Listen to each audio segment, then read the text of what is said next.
ವಿಮೋಚನಕಾಂಡ ಗ್ರಂಥ 28ನೇ ಅಧ್ಯಾಯ ಧ್ಯಾನ. ಈ ಅಧ್ಯಾಯದಲ್ಲಿ ಅತ್ಯಂತ ಪ್ರಾಮುಖ್ಯವಾದ ಅಧ್ಯಾಯ. ಈ ಅಧ್ಯಾಯದಲ್ಲಿ 43 ವಚನಗಳು ಬರೆಯಲಾಗಿದೆ. ಈ 43 ವಾಕ್ಯಗಳಲ್ಲಿ ದೇವರಾದ ಯೆಹೋವನು ತನ್ನ ಪ್ರಜೆಗಳ ನಿಮಿತ್ತವಾಗಿ ತನ್ನ ಪ್ರಜೆಗಳ ಎದುರುಗಡೆ ಯಾಜಕರು ಇರುವ ಹಾಗೆ ಆರೋನ ಆತನ ಮಕ್ಕಳನ್ನು ಏರ್ಪಾಡು ಮಾಡಿಕೊಳ್ಳುತ್ತಾ ಇದ್ದಾನೆ. ಅತಿ ವಿಶೇಷವಾದದ್ದು ಏನಂದರೆ, ಅವರು ದೇವರಿಗೆ ಯಾಜಕರಾಗಿ ಇರುವ ಹಾಗೆ. ಮೋಸ್ಟ್ ಇಂಪಾರ್ಟೆಂಟ್, ಅತ್ಯಂತ ಪ್ರಾಮುಖ್ಯವಾದದ್ದು ಏನಂದರೆ, ದೇವರಿಗೆ ಯಾಜಕರಾಗುವುದಕ್ಕಾಗಿ ಪ್ರತಿಷ್ಠಿಸಲ್ಪಡಬೇಕು. ಸಾಧಾರಣವಾಗಿ ನಾವು ಯಾಜಕರು ಮನುಷ್ಯರಿಗಾಗಿ ಅನ್ನುವಂಥ ಭಾವನೆಯಲ್ಲಿ ಇರ್ತೇವೆ. ಆದರೆ ದೇವರು ಯಾಜಕರನ್ನು ತನಗೋಸ್ಕರ ಇರಬೇಕೆಂದು ನೇಮಿಸಿದನು. ಯಾಜಕನು ಪ್ರಜೆಗಳ ನಿಮಿತ್ತವಾಗಿ ಅಲ್ಲ, ದೇವರ ನಿಮಿತ್ತವಾಗಿ. Standards should be maintained. ಪ್ರಾಮುಖ್ಯವಾದ ಪ್ರಮಾಣಗಳನ್ನು ಆತನು ನಿಭಾಯಿಸಬೇಕು. ಆ ಪ್ರಮಾಣಗಳನ್ನು ಏರ್ಪಾಡು ಮಾಡಿಕೊಳ್ಳಬೇಕು. ಅವುಗಳಲ್ಲಿ ಪ್ರಧಾನವಾಗಿ ಅವರ ವಸ್ತ್ರಧಾರಣೆ. ಈ ವಸ್ತ್ರಧಾರಣೆ ಆ ವ್ಯಕ್ತಿಯನ್ನು ಪ್ರತ್ಯೇಕಪಡಿಸುತ್ತದೆ. It is there uniform. ನಾವು ವಿವಿಧ ರೀತಿಯಾದ ಉದ್ಯೋಗಗಳಲ್ಲಿ ವಿವಿಧ ರೀತಿಯಾದ ಯೂನಿಫಾರ್ಮ್ಸ್ ನೋಡುತ್ತಾ ಇರುತ್ತೇವೆ. ಪೊಲೀಸ್ ಡಿಪಾರ್ಟ್ಮೆಂಟಲ್ಲಿ ಡಿಫ್ರೆಂಟ್ ಕೈಂಡ್ಸ್ ಆಫ್ ಯೂನಿಫಾರ್ಮ್ ಇರುತ್ತೆ. ಹೋಮ್ ಗಾರ್ಡ್ಗೆ ಒಂದು ವಿಧವಾದ ಯೂನಿಫಾರ್ಮ್ ಇರುತ್ತೆ.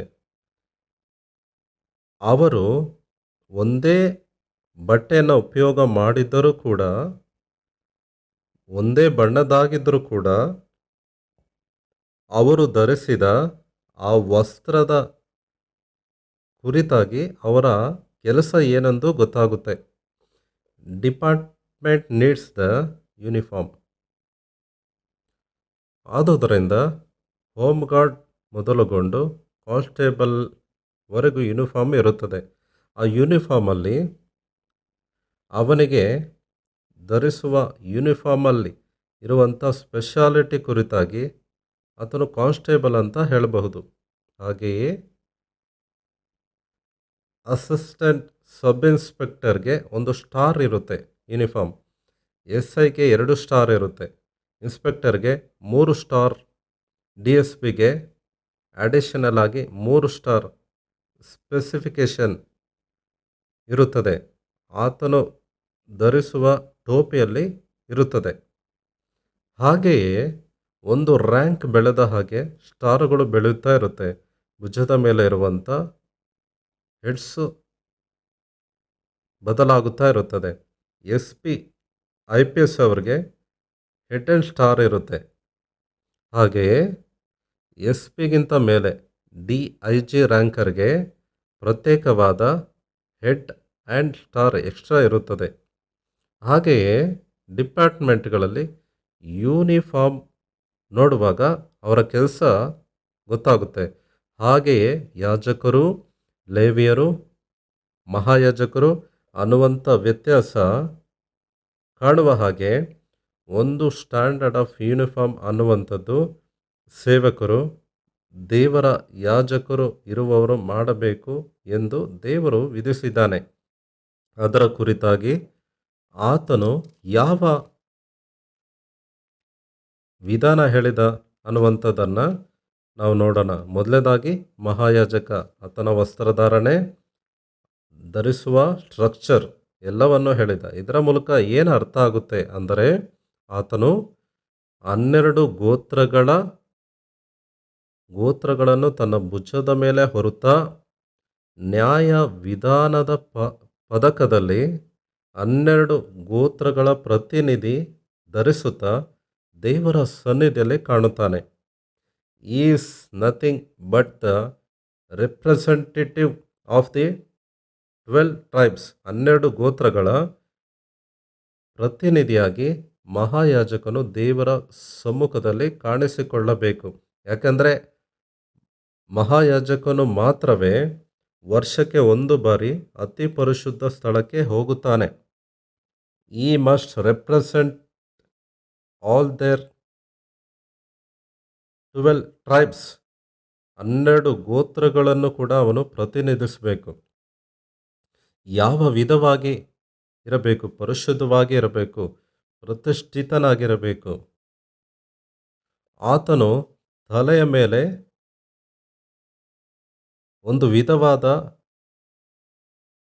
ವಸ್ತ್ರವನ್ನು ಧರಿಸಬೇಕು. ಯೆಹೋವನು ಪರಿಶುದ್ಧನು ಅನ್ನುವಂಥ ನಾಮಕರಣ ಹೊಂದಿದವನಾಗಿರಬೇಕು.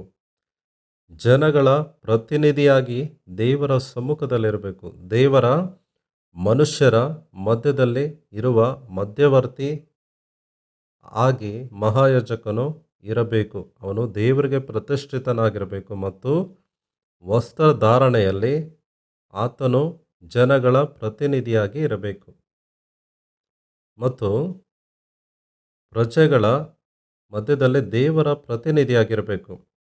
ಇವುಗಳ ಅರ್ಥ ತಿಳಿಯುವ ಹಾಗೆ 28ನೇ ಅಧ್ಯಾಯದಲ್ಲಿ 43 ವಾಕ್ಯಗಳಲ್ಲಿ ಬರೆಯಲಾಗಿದೆ. ಮೊದಲ ವಾಕ್ಯದಲ್ಲಿ ಚಾಯ್ಸ್ ಆಫ್ ದಿ ಪ್ರೀಸ್ಟ್ಸ್, ಯಾರು ಯಾಜಕರಾಗಿ ಇರಬೇಕು ಎಂದು ದೇವರು ಅಂದುಕೊಂಡನೋ ಅವರನ್ನು ಕರೆದನು. ಯಾಜಕ ಸೇವೆ ಮಾಡುವುದಕ್ಕಾಗಿ ದೇವರು ಯಾರನ್ನು ಆರಿಸಿಕೊಂಡ? ಮೋಶೆ ಅಣ್ಣನಾದ ಆರೋನನನ್ನು, ಅವನ ಮಕ್ಕಳಾದ ನಾದಾಬ್, ಅಬೀಹು, ಎಲ್ಲಾಜಾರ್, ಈತಮಾರ್ ಎಂಬವರನ್ನು ಇಸ್ರಾಯೇಲರಲ್ಲಿಂದ ನಿನ್ನ ಹತ್ತಿರಗೆ ಕರೆಸಬೇಕು. 2ನೇ ವಾಕ್ಯದಿಂದ 4ನೇ ವಾಕ್ಯದವರೆಗೂ ಕೂಡ ನಿನ್ನ ಅಣ್ಣನಾದ ಆರೋನನಿಗೆ ತಕ್ಕ ಗೌರವವೂ ಅಲಂಕಾರವೂ ಉಂಟಾಗುವ ಅವನಿಗೆ ದೀಕ್ಷಾ ವಸ್ತ್ರಗಳನ್ನು ಮಾಡಿಸಬೇಕಿದು. 6 ರೀತಿಯಾದ ಪ್ರತ್ಯೇಕ ವಸ್ತ್ರಗಳು. ಬ್ರೇಸ್ಲೆಟ್, ತೆಲುಗಲ್ಲಿ ನಾವು ನೋಡುವಾಗ ಎಫೋದು, ಕನ್ನಡದಲ್ಲಿ ನೋಡುವಾಗ ಎಫೋದು, ಮೇಲಂಗಿ, ಕವಚ, ವಿಚಿತ್ರವಾದ ನಿಲುವಂಗಿ, ಪದಕದ ಚೀಲ, ಮುಂಡಾಸ, ನಡುಕಟ್ಟು ಕನ್ನಡದಲ್ಲಿ. ನಂತರ 5ನೇ ವಾಕ್ಯದಿಂದ 14ನೇ ವಾಕ್ಯದವರೆಗೂ ಎಫೋದನ್ನು ಮತ್ತು ಎಫೋದು ಹೊರತುಪಡಿಸಿ ಬಂಗಾರ, ನೀಲದಂಬ್ರ, ನೂಲು, ಸಣ್ಣ ದಾರವನ್ನು ತೆಗೆದುಕೊಂಡು ಎಫೋದನ್ನು ಗುರುತಾಗಿ ಮಾಡಬೇಕು ಎಂದು ಬರೆಯಲಾಗಿದೆ. ಏಫೋದು ಅದಕ್ಕೆ ಇರುವಂಥ ಶಿರಸ್ಸು, ಮುಂಡಾಸ ಭಾಗದ ಕುರಿತಾಗಿ ಇದರಲ್ಲಿ ಬರೆಯಲಾಗಿದೆ. ನಂತರ 15ನೇ ವಾಕ್ಯ ಮೊದಲುಗೊಂಡು 29ನೇ ವಾಕ್ಯದವರೆಗೂ ಇರುವಂಥ ಪ್ರತ್ಯೇಕವಾದ ದೈವ ನಿರ್ಣಯದ ಚೀಲದ ಪದಕ, ಬ್ರೆಸ್ಟ್ ಪ್ಲೇಟ್, ಚೀಲದ ಪದಕ, ಎದೆ ಮೇಲೆ ಇಟ್ಟುಕೊಳ್ಳುವಂಥ ಚೀಲದ ಪದಕ ಯಾವ ವಿಧವಾಗಿ ಮಾಡಬೇಕು? 4 ರೀತಿಯಾಗಿ ಮಾಡಬೇಕು. ಈಕ್ವಲ್ ಆಗಿ, ಚೌಚೌಕವಾಗಿ ಮಾಡಬೇಕು. ಒಂದೇ ಸೈಜಲ್ಲಿ, ಅಳತೆಯಲ್ಲಿ ಮಾಡಬೇಕು ಅನ್ನುವಂಥ ಮಾತುಗಳು. ಪೀತರತ್ನ, ಬೇರುಳ್ಳ, ವೈಡೂರ್ಯ, ಚಿನ್ನದ ಜವೆಯ ಕಲ್ಲಿಗಳಲ್ಲಿ ಸೇರಿಸಬೇಕು. 12 ಗೋತ್ರಗಳ ಹುಟ್ಟಿದ ಪ್ರಕಾರವಾಗಿ ಅವರ ಹೆಸರುಗಳು ಅದರ ಮೇಲೆ ಬರೆಯಲ್ಪಟ್ಟಿರಬೇಕು. ನಂತರ 30ನೇ ವಾಕ್ಯದಿಂದ ಊರಿಮ್ ಮತ್ತು ತುಮ್ಮಿಮ್ ಎಂಬ ಪ್ರತ್ಯೇಕವಾದ ಕಲ್ಲುಗಳು, ದೈವ ನಿರ್ಣಯವನ್ನು ತಿಳಿಸುವ ಊರಿಮ್ ತುಮ್ಮಿಮ್ ಅದನ್ನು ಏರ್ಪಾಡು ಮಾಡಿಕೊಳ್ಳಬೇಕು. 31ನೇ ವಾಕ್ಯದಿಂದ ಎಫೋದಿನ ಮೇಲಂಗಿ ನೀಲಿ ಬಣ್ಣದ ಬಟ್ಟೆಯಿಂದಲೇ ಆ ಮೇಲಂಗಿಯನ್ನು ಮಾಡಿಸಿಕೊಳ್ಳಬೇಕು. ಇದು ನಮಗೆ ಬರೆಯಲಾಗಿದೆ. Robe of the ephod. ನಂತರ ತಲೆ ಮೇಲೆ ಇಟ್ಟುಕೊಳ್ಳುವಂಥ ಮುಂಡಾಸ 36ನೇ ವಾಕ್ಯದಲ್ಲಿ ಹೇಳಲಾಗಿದೆ. ಚೊಕ್ಕ ಬಂಗಾರದ ಪಟ್ಟವನ್ನು ಮಾಡಿಸಿ ಮುದ್ರೆಯನ್ನು ಕೆತ್ತುವ ರೀತಿಯಲ್ಲಿ ಅದರಲ್ಲಿ ಯೆಹೋವನಿಗೆ ಮೀಸಲು ಎಂಬ ಲಿಪಿಯನ್ನು ಕೆತ್ತಿಸಬೇಕು. ಅದನ್ನು ಮುಂಡಾಸಕ್ಕೆ ಬಿಗಿಯುವುದಕ್ಕಾಗಿ ನೀಲಿ ದಾರವನ್ನು ಅದಕ್ಕೆ ಕಟ್ಟಿಸಬೇಕು. ಅದು ಮುಂಡಾಸದ ಮುಂಭಾಗದಲ್ಲಿ ಇರಬೇಕು. ಈ ವಿಧವಾಗಿ ಶಿರಸ್ತ್ರಾಣ ಅಥವಾ ಮುಂಡಾಸ ಏರ್ಪಾಡು ಮಾಡುವಂಥ ಕಾರ್ಯ ಇಲ್ಲಿ ತಿಳಿಸಲಾಗಿದೆ 38ನೇ ವಾಕ್ಯದವರೆಗೂ. ಈ ವಿಧವಾಗಿ ಮಹಾಯಾಜಕನ ವಸ್ತ್ರಧಾರಣೆ ಬರೆಯಲಾಗಿದೆ. 39ರಿಂದ 43ನೇ ವಾಕ್ಯ. ಯಾಜಕರು ಬೇರೆ, ಮಹಾಯಾಜಕರು ಬೇರೆ. ಇಲ್ಲಿ ಯಾಜಕರು ಹೇಗೆ ವಸ್ತ್ರಧಾರಣೆ ಮಾಡಬೇಕೆಂಬುದಾಗಿ ಬರೆಯಲಾಗಿದೆ. ಯಾಜಕರು ಬಲಿ ರಕ್ತವನ್ನು ತೆಗೆದುಕೊಂಡು ಪರಿಶುದ್ಧ ಸ್ಥಳಕ್ಕೆ ಕೆಲಸ ಮಾಡುವುದಕ್ಕಾಗಿ ಆರೋನನ ಮಕ್ಕಳನ್ನು ದೇವರು ಏರ್ಪಾಡು ಮಾಡಿಕೊಂಡನು. ಆ ಮಕ್ಕಳು ಯಾವ ರೀತಿಯಾಗಿ ಪ್ರತಿಷ್ಠಿತರಾಗಿರಬೇಕು, ಅವರ ವಸ್ತ್ರಧಾರಣೆ ಯಾವ ರೀತಿಯಾಗಿರಬೇಕು ಅನ್ನುವುದನ್ನು 39ರಿಂದ 43ನೇ ವಾಕ್ಯದವರೆಗೂ ಬರೆಯಲಾಗಿದೆ. ಧರಿಸಬೇಕಾದ ನಿಲುವಂಗಿಯನ್ನು ನಾರಿನ ವಿಚಿತ್ರವಾಗಿ ಆರೋನ ಮಕ್ಕಳಿಗೆ, ನಂತರ ನಾನು ಇದನ್ನು ವಿವರಣೆ ಮಾಡುತ್ತೇನೆ. ನಮಗೆ ಅರ್ಥವಾಗಬೇಕಾದ ವಿಷಯ ಏನೆಂದರೆ ವಸ್ತ್ರಧಾರಣೆ ಅವರ ಕೆಲಸವನ್ನು ಪ್ರತಿನಿಧಿಸುತ್ತದೆ, ಅವರ ಅಧಿಕಾರವನ್ನು ಪ್ರತಿನಿಧಿಸುತ್ತದೆ, ಅವರ ಸ್ವಭಾವ, ಕೆಲಸದ ಸ್ವಭಾವ ತಿಳಿಸ್ತದೆ. ಅವರು ಏನು ಮಾಡಬೇಕು, ಅವರು ಏನಾಗಿದ್ದಾರೆ, ಏನು ಮಾಡೋದಕ್ಕಿದ್ದಾರೆ, ಯಾರು ಮುಂದೆ ಇದ್ದಾರೆ, ಯಾರಿಗೋಸ್ಕರ ಇದ್ದಾರೆ, ಇದೆಲ್ಲವನ್ನು ವಸ್ತ್ರಧಾರಣೆ ತಿಳಿಪಡಿಸುತ್ತದೆ. ಅವರ ಪ್ರಾಧಾನ್ಯತೆ ತಿಳಿಯಪಡಿಸುತ್ತದೆ. ಇದಕ್ಕಾಗಿ ಯಾವ ವಿಧವಾದ ವಸ್ತ್ರಧಾರಣೆ ಮಾಡಬೇಕಂತ ದೇವರು ತಿಳಿಸುತ್ತಾ ಇದ್ದಾನೆ. ಮೊದಲನೇ ವಾಕ್ಯದಿಂದ ನಾವು ಓದೋಣ. ಮೊದಲನೇ ವಾಕ್ಯ ನಾನು ಓದುತ್ತೇನೆ. ವಿಮೋಚನಕಾಂಡ 28ನೇ ಅಧ್ಯಾಯ 1ನೇ ವಾಕ್ಯ. ಇದಲ್ಲದೆ ನನಗೆ ಯಾಜಕ ಸೇವೆ ಮಾಡುವುದಕ್ಕೆ ನೀನು ನಿನ್ನ ಅಣ್ಣನಾದ ಆರೋನನನ್ನು, ಅವನ ಮಕ್ಕಳಾದ ನಾದಾಬ್, ಅಬೀಹು, ಎಲ್ಲಾಜಾರ್, ಈತಮಾರ್ ಎಂಬವರನ್ನು ಇಸ್ರಾಯೇಲ್ಯರಲ್ಲಿಂದ ನಿನ್ನ ಹತ್ತಿರಕ್ಕೆ ಕರೆಸಬೇಕು. Choice of a priest. ದೇವರು ನೋಡಿ, ತಾನು ಆರೋನನನ್ನು ಮಕ್ಕಳನ್ನು ಕರೀತಾ ಇದ್ದಾನೆ, ಆರಿಸಿಕೊಳ್ಳುತ್ತಾ ಇದ್ದಾನೆ. ಮೋಶೆಗೆ ದೇವರು ಆಜ್ಞಾಪಿಸುತ್ತಾ ಇದ್ದಾನೆ, ತನ್ನ ಬಳಿಗೆ ಅಣ್ಣನ 4 ಮಕ್ಕಳನ್ನು ಕರೆಸಬೇಕು ಎಂದು ಹೇಳುತ್ತಿದ್ದಾನೆ. ಯಾಕೆ? ಇದರಲ್ಲಿ ನೀವು ನೋಡುವಾಗ ಈ ಅಪಾಯಿಂಟ್ಮೆಂಟಲ್ಲಿ ಆರೋನನ ಮಕ್ಕಳ ಪ್ರಮೇಯ ಇಲ್ಲ. ಗಮನಿಸಿ, appointment was made by god himself. ದೇವರ ಕೈಯಿಂದ ಏರ್ಪಡಿಸಲ್ಪಟ್ಟಂಥ ನೇಮ ಇದು. ಒಂದು ಬಾರಿ ಗಮನಿಸಿ, ದೇವರು ಹೇಳುವಂಥ ಮಾತು ಮೋಶೆಗೆ, ನನಗೆ ಯಾಜಕರಾಗಿರುವ ಹಾಗೆ God needs the holy priest. Why? ಇಲ್ಲಿ ಕೆಲವು ವಿಷಯಗಳನ್ನು ಹೇಳಿ ನಂತರ ಮುಂದೆ ಹೋಗುತ್ತೇನೆ. ದೇವರು ಮಾನವರನ್ನು ತನ್ನ ಹೋಲಿಕೆ ಮೇರೆಗೆ ಉಂಟು ಮಾಡಿದ. 1:26 ಆದಿಕಾಂಡ ಹೇಳುತ್ತೆ, ಮಾನವರನ್ನು ದೇವರು ಸೃಷ್ಟಿ ಮಾಡಿದ ನಂತರ ಮಾನವ ಪಾಪ ಮಾಡಿದ. ಆದಿಕಾಂಡ 3ನೇ ಅಧ್ಯಾಯದಲ್ಲಿ ಮಾನವನು ಪಾಪ ಮಾಡಿದಾಗ ದೇವರು ಮಾನವನನ್ನು ಶಿಕ್ಷಿಸದೆ ಕ್ಷಮಿಸಿದನು. ಮಾನವನನ್ನು ತನ್ನ ಪಾಪದ ಫಲಿತವಾದ ಮರಣದಿಂದ ತಪ್ಪಿಸುವುದಕ್ಕಾಗಿ ದೇವರಿಗೆ ಒಂದು ಸಂಕಲ್ಪ ಇದೆ. ಮಾನವನನ್ನು ನಿರ್ಮಾಣ ಮಾಡುವುದಕ್ಕಿಂತ ಮುಂಚೆಯೇ ಮಾನವನ ಪತನವನ್ನು ತಿಳಿದ ದೇವರು ಮಾನವ ರಕ್ಷಣೆಗಾಗಿ ಒಂದು ಸಂಕಲ್ಪವನ್ನು ಲೋಕಾದಿಗಿಂತ ಮುಂಚೆ, ಜಗದ ಉತ್ಪತ್ತಿಗಿಂತ ಮುಂಚೆ ಏರ್ಪಾಟು ಮಾಡಿದ್ದಾನೆ. ಎಫೆಸ 1:6 ವಾಕ್ಯ ಹೇಳ್ತದೆ. ಆದುದರಿಂದ ಮಾನವನ ವಿಮೋಚನಾರ್ಥವಾಗಿ ತನಗೋಸ್ಕರ, ತನಗಾಗಿ, ತನ್ನ ಪ್ರಜೆಗಳಾಗಿ, ತನ್ನ ಸಂಕಲ್ಪದ ಮೇರೆಗೆ, ತನ್ನ ನಿರ್ಣಯದ ಮೇರೆಗೆ ತಾನು ಮನುಷ್ಯರನ್ನು ತನಗೋಸ್ಕರ ಏರ್ಪಡಿಸಿಕೊಳ್ಳುವ ತನ್ನ ಸಂಕಲ್ಪದ ಮೇರೆಗೆ ದೇವರು ಏನು ಮಾಡುತ್ತಾ ಇದ್ದಾನೆ? ದೇವರು ಮನುಷ್ಯರಿಗೆ ರಕ್ಷಕನನ್ನು ಕೊಡುವುದಕ್ಕೆ ನಿರ್ಣಯ ತೆಗೆದುಕೊಂಡನು. ಆ ರಕ್ಷಕನಾಗಿ ಯೇಸು ಕ್ರಿಸ್ತನನ್ನು ಕೊಟ್ಟನು.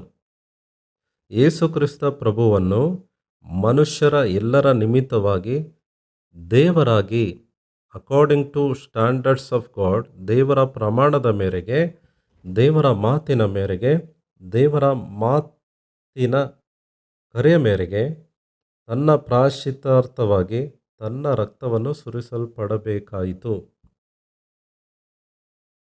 ಒಂದು ಪ್ರಧಾನ ಯಾಜಕನು, ಮಹಾಯಾಜಕನು ಸ್ವರಕ್ತದಿಂದ ದೇವರ ಮುಂದೆ ನಿಂತು ಮನುಷ್ಯರ ಪಾಪಕ್ಕೆ ಪ್ರಾಯಶ್ಚಿತ್ತವನ್ನು ಮಾಡಿ ತೋರಿಸಬೇಕು.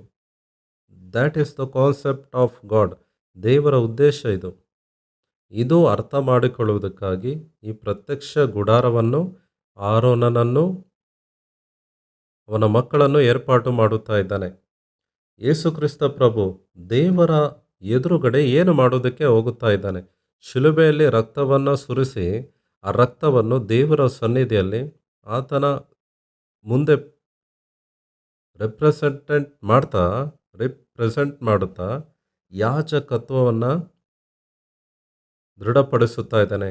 ಈ ಏರ್ಪಾಟಿನಲ್ಲಿ ಮಾನವನ ಕ್ರಿಯೆಗಳಿಲ್ಲ, ಮಾನವನ ಪ್ರಾರ್ಥನೆ ಇಲ್ಲ, ಅವನ ಪಿಟಿಷನ್ ಇಲ್ಲ, ಮಾನವನ ವಿಜ್ಞಾಪನೆ ಇಲ್ಲ. ದೇವರೇ ಏರ್ಪಾಡು ಮಾಡುತ್ತಿದ್ದಾನೆ. God called himself. No choice, purely God's choice. ನಾವು ನೋಡುವಾಗ ಆರೋನನನ್ನು, ಅವನ ಮಕ್ಕಳನ್ನು ತನಗೋಸ್ಕರ ಯಾಜಕರಾಗಿ ಕರೆದನು. To fulfil his purpose, to fulfil his plan for people. ಪ್ರಜೆಗಳಿಗಾಗಿ ದೇವ ಸಂಕಲ್ಪ ನೆರವೇರುವುದಕ್ಕಾಗಿ ದೇವರು ಏರ್ಪಾಡು ಮಾಡಿಕೊಂಡವರೇ ಯಾಜಕರು. They represent to Jesus Christ. ಯೇಸುವಿನ ಯಾಜಕತ್ವಕ್ಕೆ ಮನುಷ್ಯರಿಗೆ ತಿಳಿಪಡಿಸುತ್ತಾ ಇವರು ಯಾಜಕರಾಗಿ ಇರುವುದಕ್ಕೆ ಹೋಗುತ್ತಾ ಇದ್ದಾರೆ. ದೇವರ ಸಂಕಲ್ಪದ ಮೇರೆಗೆ ನಿರ್ದೋಷ ರಕ್ತ ದೋಷಿಗಳಿಗಾಗಿ ಸುರಿಸಲ್ಪಡಬೇಕು.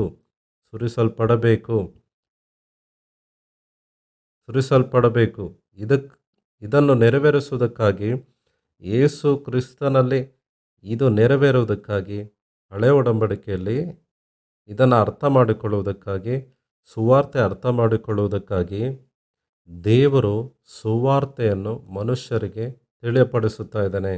ನಿಮ್ಮ ಪಾಪದ ನಿಮಿತ್ತವಾಗಿ ನೀವು ಸಾಯುವಂಥ ಅವಶ್ಯಕತೆ ಇಲ್ಲ. ದೇವರು ಏರ್ಪಾಡು ಮಾಡಿದ ಕ್ರಿಸ್ತನ ಮೂಲಕ ಅಗ್ನಿಕುಂಡದಿಂದ ತಪ್ಪಿಸಿಕೊಂಡು ಮತ್ತೆ ಏದೇನ್ ತೋಟದಲ್ಲಿ ನೀವೇನು ಕಳೆದುಕೊಂಡಿದ್ದೀರೋ ಮತ್ತೆ ಅದರಲ್ಲಿ ಸೇರುವಂಥ ಅಧಿಕಾರ, ಸದಾವಕಾಶ ಈ ಭೂಮಿಯಲ್ಲಿ ಅನುಭವಿಸುತ್ತಾ ಆನಂದವಾಗಿ ಜೀವಿಸಬಹುದು. ಮತ್ತೆ ಮರಣ ನಂತರ ನಿತ್ಯ ರಾಜ್ಯಕ್ಕೆ ಅವರು ಹೋಗಬಹುದು. ದೇವರೊಟ್ಟಿಗೆ ಶಾಶ್ವತವಾಗಿ ನಿವಾಸವಾಗಿ ಇರುವುದಕ್ಕಾಗಿ ದೇವರು ಏರ್ಪಾಡು ಮಾಡಿದ್ದಾನೆ. ಈ ಸತ್ಯವನ್ನು ತಿಳಿಯುವುದಕ್ಕಾಗಿ ಯಾಜಕರನ್ನು ದೇವರು ಏರ್ಪಡಿಸಿಕೊಳ್ಳುತ್ತಾ ಇದ್ದಾನೆ. ಯೇಸು ಕ್ರಿಸ್ತನ ಪ್ರತಿನಿಧಿಗಳು ಇವರು. ಆದುದರಿಂದ ಇವರನ್ನು ಕರೆಸು ಅಂದನು. 4 ಜನರನ್ನೂ ಕರೆಸು, ನನಗೋಸ್ಕರ ಯಾಜಕರನ್ನಾಗಿ ಪ್ರತಿಷ್ಠೆ ಮಾಡಿಕೊಳ್ಳುವೆನು. It is my part of work. ಅವರು ಮಾಡುವಂಥ ಯಾಜಕತ್ವ ನನ್ನ ಕೆಲಸದಲ್ಲೇ ಒಂದು ಭಾಗ. ಮಿಕ್ಕಿದ ಎಲ್ಲ ಮತಗಳಲ್ಲಿ ಕೂಡ ದೇವರಿಗಾಗಿ ವಿಜ್ಞಾಪನೆ ಮಾಡುವಂಥ ನಾಯಕರುಗಳಾಗಿ ದೇ ಆರ್ ಪೀಪಲ್ ರೆಪ್ರೆಸೆಂಟೇಟಿವ್ಸ್. ಅದರ ಕ್ರೈಸ್ತತ್ವದಲ್ಲಿ ಅವರು ದೇವರ ಪ್ರತಿನಿಧಿಗಳು. ಅವರು ದೇವರ ಪ್ರತಿನಿಧಿಗಳು ಆಗಿ ದೇವರ ಸೇವೆ ಮಾಡುತ್ತಾ ಇದ್ದಾರೆ. ಆದುದರಿಂದ ಗಾಡ್ಸ್ ಮಿನಿಸ್ಟ್ರಿ ಕಾಲ್ಡ್, ದೇವರ ಸೇವೆಗಾಗಿ ಕರೆಯಲ್ಪಟ್ಟವರು ದೇವರಿಗಾಗಿ ಕೆಲಸ ಮಾಡ್ತಾರೆ. They working for government of god so that they can maintain the government of god. ಪರಲೋಕ ರಾಜ್ಯದಲ್ಲಿ ಇರುವಂಥ ದೇವರ ಅಧಿಕಾರದ ಕೆಳಗಡೆ ಅವರು ಕೆಲಸ ಮಾಡ್ತಾರೆ. ದೈವ ಸಂಕಲ್ಪದ ಮೇರೆಗೆ ಕೆಲಸ ಮಾಡ್ತಾರೆ. ಇಹಲೋಕ ಸಂಬಂಧಪಟ್ಟವರು ಅಲ್ಲ. ಅವರು ಮಾಡುವಂಥ ಕೆಲಸ ಇಹಲೋಕದ ಸಂಬಂಧಪಟ್ಟದ್ದಲ್ಲ, ದೈವ ಸಂಬಂಧವಾದದ್ದು, ಪರಲೋಕ ಸಂಬಂಧವಾದದ್ದು. ಅದರ ಮೇರೆಗೆ ಅವರು ಕೆಲಸ ಮಾಡ್ತಾರೆ. ಅದಕ್ಕೆ ದೇ ವೇರ್ ಪೊಸಿಷನ್ಡ್ ಇನ್ ಗಾಡ್, ದೇವರಲ್ಲಿ ಅವರು ಸ್ಥಿರವಾಗಿರುತ್ತಾರೆ. ಇದು ಮಹಾ ಅದ್ಭುತ, ಈ ಲೋಕಕ್ಕೆ ಅರ್ಥ ಆಗೋದಿಲ್ಲ. ದೇವರ ಸೇವೆಗೆ ಬಂದಂಥವರು ದೇವರ ಕೆಲಸ ಮಾಡುತ್ತಾನೆ, ದೇವರಿಗಾಗಿ ಮಾಡುತ್ತಾನೆ, ದೇವರ ಕೆಲಸವನ್ನು ಮಾಡುತ್ತಾನೆ ಇರುತ್ತಾನೆ. ಮನುಷ್ಯರಿಗಾಗಿ ಅಲ್ಲ, ಜನಗಳಿಗಾಗಿ ಅಲ್ಲ, ದೇವರಿಗಾಗಿ ದೇವರ ಕೆಲಸ ಮಾಡುವವನೇ ದೇವರ ಸೇವಕ. ದೇವರ ಕೆಲಸ ಯಾವುದು? ದೇವರು ಒಂದು ಕೆಲಸ ಕೊಡ್ತಾ ಇದ್ದಾನೆ, ರೀಕಾನ್ಸಿಲೇಷನ್. ಮನುಷ್ಯರನ್ನು ದೇವರೊಟ್ಟಿಗೆ ಅನುಸಂಧಾನ ಮಾಡುವಂಥ ಪ್ರಕ್ರಿಯೆಯನ್ನು ದೇವರು ನಮಗೆ ಅನುಗ್ರಹ ಮಾಡಿದನು ಅಂತ ಪೌಲನು ಹೇಳುತ್ತಾ ಇದ್ದಾನೆ. ಮನುಷ್ಯರನ್ನು ದೇವರಿಗೆ ಅನುಸಂಧಾನ ಮಾಡುವಂಥ ಕಾರ್ಯ ಯೇಸು ಮಾಡಿದ್ದು ಅದೇ, ರೀಕನ್ಸಿಲಿಯೇಷನ್. ಅನುಸಂಧಾನ ಮಾಡುವುದು, ತಿರುಗಿ ಅನುಸಂಧಾನ ಮಾಡುವುದು ದೇವರೊಟ್ಟಿಗೆ ಮನುಷ್ಯರನ್ನು. ದೇವರಿಂದ ತನ್ನನ್ನು ತಾನು ದೂರ ಆದ ಮಾನವನನ್ನು ದೇವರೊಟ್ಟಿಗೆ ಮತ್ತೆ ಅನುಸಂಧಾನ ಮಾಡುವಂಥ ಕಾರ್ಯ. ಯಾವುದು ಮನುಷ್ಯರಿಂದ ಆಗೋದಿಲ್ವೋ ಅದನ್ನು ದೇವರ ಪಕ್ಷವಾಗಿ ಒಬ್ಬ ಸೇವಕನು ಅದನ್ನು ನೆರವೇರಿಸುವುದು. ಅದು ಯೇಸು ಕ್ರಿಸ್ತನು ಮಾಡಿದ, ಅದನ್ನು ಸುವಾರ್ತೆಗಳಿಗೆ ಅರ್ಪಿಸಿದನು. ಈ ಅಧ್ಯಾಯದಲ್ಲಿ ನಿಮಗೆ ಅರ್ಥವಾಗುವುದು ಏನಂದರೆ, ಸೇವಕರಾದವರು ದೇವರಿಂದ ಕರೆಯಲ್ಪಟ್ಟವರು, ದೇವರ ಕೆಲಸಕ್ಕಾಗಿ ಕರೆಯಲ್ಪಟ್ಟವರು, ದೇವರ ನಿಮಿತ್ತವಾಗಿ ಕರೆಯಲ್ಪಟ್ಟವರು. ಮನುಷ್ಯರ ಮಧ್ಯದಲ್ಲಿ ಕೆಲಸ ಮಾಡುವವನಾಗಿದ್ದರೂ ದೇವರಿಗಾಗಿ ಅವನು ಕೆಲಸ ಮಾಡುವವನು. ಇದು ನಮ್ಗೆ ಅರ್ಥ ಆಗುತ್ತದೆ. 2ನೇ ವಾಕ್ಯದಿಂದ 4ನೇ ವಾಕ್ಯದವರೆಗೂ ಇರುವಂಥ ವಾಕ್ಯ ಭಾಗದಲ್ಲಿ ಸ್ಪೆಷಲ್ ಕಾಲಿಂಗ್, ಸ್ಪೆಷಲ್ ಗಾರ್ಮೆಂಟ್ಸ್, ಆರೋನನಿಗೆ ಇರುವಂಥ ವಿಶೇಷವಾದ ವಸ್ತ್ರಗಳು.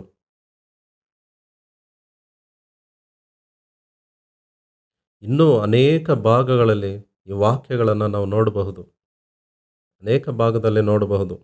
ಓದುತ್ತೇನೆ ನೋಡಿ, 2ನೇ ವಾಕ್ಯದಿಂದ ಓದ್ತೇನೆ. ನಿನ್ನ ಅಣ್ಣನಾದ ಆರೋನನಿಗೆ ತಕ್ಕ ಗೌರವವು ಅಲಂಕಾರವು ಉಂಟಾಗುವಂತೆ ಅವನಿಗೆ ದೀಕ್ಷಾ ವಸ್ತ್ರಗಳನ್ನು ಮಾಡಿಸಬೇಕು. ಯಾರಿಗೆ ನಾನು ಜಾಣತನದ ವರವನ್ನು ಪರಿಪೂರ್ತಿಯಾಗಿ ಅನುಗ್ರಹಿಸಿದ್ದೇನೋ ಅಂಥ ಜಾಣರೆಲ್ಲರ ಸಂಗಡ ನೀನು ಮಾತಾಡಿ ಅವರ ಕೈಯಿಂದ ವಸ್ತ್ರಗಳನ್ನು ಸಿದ್ಧಪಡಿಸಬೇಕು. ಯಾವುದಾದ್ರೂ ಒಂದು ವ್ಯಕ್ತಿ ಅಧಿಕಾರ ಇಲ್ಲದವನು ಪೊಲೀಸ್ ಯೂನಿಫಾರ್ಮ್ ಹಾಕಿಕೊಂಡರೆ ಅವನನ್ನು ಅರೆಸ್ಟ್ ಮಾಡ್ತಾರೆ. ಯಾಕಂದರೆ ಅವನು ಆ ಕೆಲಸಕ್ಕಾಗಿ ನೇಮಿಸಲ್ಪಟ್ಟಿಲ್ಲ. ವಸ್ತ್ರಧಾರಣೆ ಮಾಡಿದ್ದರಿಂದ ಅಂಗೀಕಾರಕ್ಕೆ ಯೋಗ್ಯವಾದವನು ಅಲ್ಲ. ದೇವರು ಅಂಗೀಕಾರ ಮಾಡಿದ್ದಾನೆ, ವಸ್ತ್ರಧಾರಣೆಯಿಂದಲ್ಲ. ಮೊದಲು ದೇವರು selected a person, then he gave the dress uniform to him. ದೇವರು ವ್ಯಕ್ತಿಯನ್ನು ಆರಿಸಿಕೊಂಡ ನಂತರ ಆ ವ್ಯಕ್ತಿಗೆ ದೀಕ್ಷಾ ವಸ್ತ್ರಗಳನ್ನು, ಯೂನಿಫಾರ್ಮನ್ನು ಏರ್ಪಡಿಸಿದ. ಅವನಿಗೆ ಅಲಂಕಾರವೂ ಗೌರವವೂ ಉಂಟಾಗುವಂತೆ ಅವನಿಗೆ ದೀಕ್ಷಾ ವಸ್ತ್ರಗಳನ್ನು ಮಾಡಿಸಬೇಕು. ದೀಕ್ಷಾ ವಸ್ತ್ರಗಳು, holy garments for glory and beauty, beauty. ಈ ದೀಕ್ಷಾ ವಸ್ತ್ರಗಳನ್ನು ಧರಿಸಿಕೊಳ್ಳಬೇಕು. ಯಾಜಕನು ಆರೋನನು ನನಗೆ ಯಾಜಕನಾಗುವಂತೆ ನೀನು ಪ್ರತಿಷ್ಠಿಸಬೇಕು. ಆ ವ್ಯಕ್ತಿ ಪ್ರತಿಷ್ಠಿಸಲ್ಪಡಬೇಕು. ದೇವರ ಕೆಲಸಕ್ಕಾಗಿ ಪ್ರತ್ಯೇಕಿಸಲ್ಪಟ್ಟು ಪ್ರತಿಷ್ಠಿತನಾಗಬೇಕು. ದೇವರ ಕಾರ್ಯಕ್ಕಾಗಿ ಬಹಳ ಪ್ರಾಮುಖ್ಯವಾದ ಮಾತು. That fellow is not on ordinary one. ದೇವರ ಕೆಲಸದ ಮೇಲೆ ಆತನು ಜೀವಿಸುವುದಕ್ಕೆ ಹೋಗುತ್ತಿದ್ದಾನೆ. ಅಭಿಷೇಕ ಆ ಕಾರ್ಯಕ್ಕಾಗಿ ದೇವರು ಕೊಡುತ್ತಾನೆ. ಪ್ರತಿಷ್ಠಿತನಾಗಿರಬೇಕು. ಆಸ್ತರ ವಸ್ತ್ರವನ್ನು ನಿರ್ಮಾಣ ಮಾಡುವುದಕ್ಕಾಗಿ ನಾನು ಜಾಣತನದ ವರವನ್ನು ಪರಿಪೂರ್ತಿಯಾಗಿ ಅನುಗ್ರಹಿಸಿದನು. ಅಂಥ ಜಾಣರೆಲ್ಲರ ಸಂಗಡ ನೀನು ಮಾತಾಡಿ ಅವರ ಕೈಯಿಂದ ವಸ್ತ್ರಗಳನ್ನು ಸಿದ್ಧಪಡಿಸಬೇಕು. ದೇವರು ಎಷ್ಟು ಅದ್ಭುತವಾಗಿ ಆರೋನನನ್ನು ತನ್ನ ಯಾಜಕ ಸೇವೆಗೆ ಕರೆಯುತ್ತಾ ಇದ್ದಾನೆ. ಪ್ರತ್ಯೇಕವಾದ ಅರ್ಹತೆ ಹೊಂದಿದ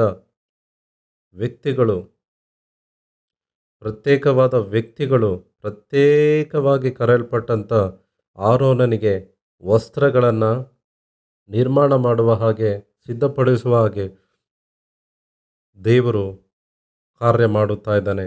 ದೇವರು ಹೇಳಿದ್ದನ್ನು ಅವನು ವಿಧೇಯನಾಗಬೇಕು. ದೇವರು ಹೇಳಿದ್ದಕ್ಕೆ ಅವನು ವಿಧೇಯನಾಗಬೇಕು. ಮಿಕ್ಕಿದ್ದನ್ನು ದೇವರು ನೋಡಿಕೊಳ್ಳುತ್ತಾನೆ. ಆದುದರಿಂದ ನಾನು ಜಾಣತನದ ವರವನ್ನು ಯಾರು ತುಂಬಿದ್ದು? ದೇವರು ಜಾಣತನದ ವರವನ್ನು ಪರಿಪೂರ್ತಿಯಾಗಿ ಅನುಗ್ರಹಿಸಿದ್ದಾನೆ. ಆ ನಾರು ಬಟ್ಟೆಯಿಂದ ಎಲ್ಲರೂ ಹೊಲಿಯುವುದಕ್ಕಾಗುವುದಿಲ್ಲ. ಜಾಣತನದಿಂದ, ವಿವೇಕತನದಿಂದ ಇರುವವರು ಮಾತ್ರ. ಈ ವಸ್ತ್ರವನ್ನು ಟೈಲರಿಂಗ್ ಮಾಡುವವರು ಕೂಡ ದೇವರಿಂದ ಏರ್ಪಡಿಸಲ್ಪಡುತ್ತಾ ಇದ್ದಾರೆ. ಗಮನಿಸೋಣ. ದೇವರು ಯಾಜಕನನ್ನು ಏರ್ಪಾಡು ಮಾಡಿದ್ದೇ ಅಲ್ಲ, ಮಹಾಯಾಜಕನನ್ನು ಏರ್ಪಾಡು ಮಾಡಿದ್ದೇ ಅಲ್ಲ, ವಸ್ತ್ರಗಳನ್ನು ನಿರ್ಮಾಣ ಮಾಡಿದ್ದು ಮಾತ್ರವಲ್ಲ, ಪ್ರತಿಷ್ಠೆಯನ್ನು ಕೂಡ ಆತನೇ ಮಾಡುತ್ತಾ ಇದ್ದಾನೆ. ವಸ್ತ್ರಗಳನ್ನು ಹೊಲಿಯುವವನನ್ನು ಅವನಿಗೂ ಕೂಡ ಜಾಣತನ ದೇವರು ಕೊಡುತ್ತಾ ಇದ್ದಾನೆ. God's ministry will be meet by God only. ದೇವರ ಸಹಾಯದಿಂದಲೇ ದೇವರ ಸೇವೆ ನಡೆಯುತ್ತದೆ. ಐಗುಪ್ತದಿಂದ ಪ್ರಜೆಗಳನ್ನು ವಿಮೋಚಿಸಿ ಕಾನಾನ್ ದೇಶಕ್ಕೆ ಸೇರಿಸಿದ್ದು ಮೋಶೆನ ದೇವರು ಅಂದನು, ಹದ್ದು ತನ್ನ ಮರಿಗಳನ್ನು ರೆಕ್ಕೆಯ ಅಡಿಯಲ್ಲಿ ಕಾಪಾಡುವ ಹಾಗೆ, ಹದ್ದುಗಳ ಮೇಲೆ ಹೊರುವ ಹಾಗೆ ನಾನು ನಿಮ್ಮನ್ನು ಐಗುಪ್ತ ದೇಶದಿಂದ ಕಾನಾನ್ ದೇಶಕ್ಕೆ ಸೇರಿಸಿದನು. ಮೋಶೆ ಫರೋಹನೊಟ್ಟಿಗೆ ಮಾತಾಡಿದ. ಮೋಶೆ ಮೂಲಕ ದೇವರು ಬಿಡುಗಡೆ ಮಾಡಿದ. ದೇವರ ಕಾರ್ಯ ಇಲ್ಲಿ 100ಕ್ಕೆ 100ರಷ್ಟು ಕಾಣುತ್ತಾ ಇದೆ. ನಡೆಸಿದ್ದು, ಬಿಡುಗಡೆ ಮಾಡಿದ್ದು, ವಿಮೋಚನೆ ಮಾಡಿದ್ದು ದೇವರು, ಸ್ವಸ್ಥ ಮಾಡಿದ್ದು ದೇವರು, ಕಾಪಾಡಿದ್ದು ದೇವರು, ಹೊತ್ತಿದ್ದು ದೇವರು. ಇಲ್ಲಿ ಕೂಡ ಅಷ್ಟೇ. ಮೋಶೆ ಯಾವ ವಿಧವಾಗಿ ಮನುಷ್ಯನಾಗಿ ಕಾಣುತ್ತಾ ಇದ್ದಾನೋ, ದೇವರು ಏರ್ಪಡಿಸಿದ ಮನುಷ್ಯನಾಗಿ ಕಾಣುತ್ತಾ ಇದ್ದಾನೋ, ದೇವರ ಕಾರ್ಯವೆಲ್ಲವೂ ನೆರವೇರಿಸುತ್ತಾ ಇದ್ದರೂ ಕೂಡ ಮನುಷ್ಯನು ಕಾಣುವ ಹಾಗೆಯೇ ದೇವರ ರಕ್ಷಣಾರ್ಥಕವಾಗಿ, ಯಾಜಕತ್ವಕ್ಕಾಗಿ, ಪರ್ಫೆಕ್ಟ್ ಪ್ಲ್ಯಾನ್ ಆಗಿ ಆರೋನನ ಮಕ್ಕಳು ಕಾಣುತ್ತಾ ಇದ್ದಾರೆ. It is the partnership with the God. Aaron's partnership with God. ಆರೋನನು ದೇವರೊಟ್ಟಿಗೆ ಆ ನಿಬಂಧನೆಯೊಳಗೆ ದೇವರ ಸಂಕಲ್ಪಕ್ಕೆ ಎಂಟ್ರಿ ಆಗುತ್ತಿದ್ದಾನೆ. That is ministry. ಬಹಳ ಮಂದಿಗೆ ಈ ವಿಷಯ ಗೊತ್ತಿಲ್ಲ. ದೇವರ ಸೇವೆ ಅಂದರೆ ಭಾನುವಾರ ಚಪ್ಪಾಳೆ ಹೊಡೆದು ಆರಾಧನೆ ಮಾಡುವಂಥದ್ದಲ್ಲ. It is God's great work. ದೊಡ್ಡ ದೇವರ ದೊಡ್ಡ ಕಾರ್ಯ, ದೊಡ್ಡ ಸುವಾರ್ತೆ. ಅಬ್ರಹಾಮನಿಗೆ ಮುಂಚಿತವಾಗಿ ಹೇಳಲ್ಪಟ್ಟಂಥ ಸುವಾರ್ತೆ. ಸೇವೆನ ಮನುಷ್ಯರಿಗೆ ದೇವರು ಕೊಟ್ಟ. ನಾವು ಏರ್ಪಡಿಸಲ್ಪಟ್ಟಂಥವರು, ಕರೆಯಲ್ಪಟ್ಟವರು, ರಾಜವಂಶಸ್ಥರು, ಯಾಜಕ ವಂಶಸ್ಥರು, ಪರಿಶುದ್ಧರು. ಪ್ರತಿಯೊಬ್ಬ ವಿಶ್ವಾಸಿ ಫುಲ್ ಟೈಮ್ ವರ್ಕರ್. ಪ್ರತಿಯೊಬ್ಬ ವಿಶ್ವಾಸಿ ಪೂರ್ಣಾವಧಿ ಸೇವೆ ಮಾಡುವುದಕ್ಕೆ ಅರ್ಹನಾಗಿದ್ದಾನೆ. We need to note it now. ಇದನ್ನು ತಪ್ಪದೇ ನಾವು ತಿಳಿಯಬೇಕು. 4ನೇ ವಾಕ್ಯ, ಮಾಡಬೇಕಾದ ವಸ್ತ್ರಗಳು ಯಾವುದೆಂದರೆ ಪದಕದ ಚೀಲ, ಮಹಾಯಾಜಕ ಕವಚ, ಮೇಲಂಗಿ, ವಿಚಿತ್ರವಾದ ನಿಲುವಂಗಿ, ಮುಂಡಾಸ, ನಡುಕಟ್ಟು ಇವುಗಳೇ. ಪದಕ, ಚೀಲ, ಮಹಾಯಾಜಕ ಕವಚ, ಮೇಲಂಗಿ, ವಿಚಿತ್ರವಾದ ನಿಲುವಂಗಿ, ಮುಂಡಾಸ 6 ಡಿಸೈನ್ ಮಾಡಿದ ವಸ್ತುಗಳು, 6 ಪ್ರತ್ಯೇಕವಾದ ವಸ್ತುಗಳನ್ನು ಇವರು ಹೊಲಿಯಬೇಕು. ನಿನ್ನ ಅಣ್ಣನಾದ ಆರೋನನು ಅವನ ಮಕ್ಕಳು ನನ್ನ ಯಾಜಕರಾಗುವುದಕ್ಕೆ ಅವರಿಗೋಸ್ಕರ ಈ ದೀಕ್ಷಾ ವಸ್ತ್ರಗಳನ್ನು ಮಾಡಿಸಬೇಕು. ಯಾಜಕರಿಗೂ ವಸ್ತ್ರಗಳು. 5 ಜನರು ಕಾಣಿಕೆಯಾಗಿ ಕೊಡುವ ಚಿನ್ನವನ್ನು, ನೀಲಿ, ಧೂಮ್ರ, ರಕ್ತವರ್ಣಗಳುಳ್ಳ ದಾರವನ್ನು, ನಾರಿನ ಬಟ್ಟೆಯನ್ನು ಆ ಕೆಲಸಕ್ಕಾಗಿ ಉಪಯೋಗಿಸಬೇಕು. ಎಫೋದೆಂಬ ಮಹಾಯಾಜಕ ಕವಚವನ್ನು ಹುರಿ ನಾರಿನ ಬಟ್ಟೆಯಿಂದ ಮಾಡಿಸಿ ಚಿನ್ನದ ದಾರದಿಂದಲೂ ನೀಲಿ, ಧೂಮ್ರ, ರಕ್ತವರ್ಣಗಳುಳ್ಳ ದಾರದಿಂದಲೂ ಬುಟೆದಾರಿ ಕೆಲಸದವರ ಕೈಯಿಂದ ಅಲಂಕರಿಸಬೇಕು. ಪ್ರತ್ಯೇಕವಾದ ದಾರಗಳು ನೀಲಿ ಬಣ್ಣ, ಧೂಮ್ರ ಬಣ್ಣ, ರಕ್ತ ಬಣ್ಣ, ಬಿಳಿ ಬಣ್ಣ. ಈ 4 ಬಣ್ಣಗಳು ಯೇಸುವನ್ನೇ ಸೂಚಿಸುತ್ತದೆ. ಅಪೊಸ್ತಲ ಕಾರ್ಯಗಳ 3ನೇ ಅಧ್ಯಾಯ 1ನೇ ವಾಕ್ಯದಲ್ಲಿ ನಮ್ಮ ಅಪೊಸ್ತಲರನ್ನು ಪ್ರಧಾನ ಯಾಜಕನೂ ಆದ ಯೇಸು ಅಂತ ಬರೆದನು. ಯೇಸು ಕ್ರಿಸ್ತನು ಕಳುಹಿಸಲ್ಪಟ್ಟವನು. ಯೇಸು ಅಪೊಸ್ತಲರನ್ನು ಕಳಿಸಿದನು. The real and final high priest Jesus Christ.